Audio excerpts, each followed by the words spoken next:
rationale is the argument you hear from the Saudis. This is all being inspired by Iran, and so everyone should kind of ignore the repression because this is sort of in the interest of stopping Iran from taking over. What do you make of that? Well, this is not a new story, of course. This is something that all of the Gulf states, and Bahrain in particular, have been saying whenever there is any movement to try and push forward some kind of change in the region.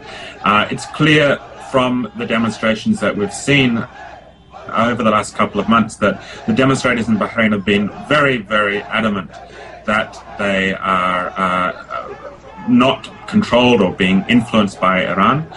They've also been very adamant that this is not a sectarian conflict. These are demonstrators that are asking for a constitutional monarchy, democratic reforms. We have to remember that since 1973, that Bahrain has had its constitution suspended by the ruling Al-Khalifa monarchy. So this is something that's long overdue. It's not the first time we've seen demonstrators come to the streets in such numbers in Bahrain, but certainly it's something that really will have a prolonged impact over the next few months, I'm sure. Now, one of the things most people don't know is that if I have it correctly, I think it was in 1970, there was a UN organized referendum actually asking people if they wanted to be part of Iran, and people said no. And these are essentially the same kind of people that are in the streets right now.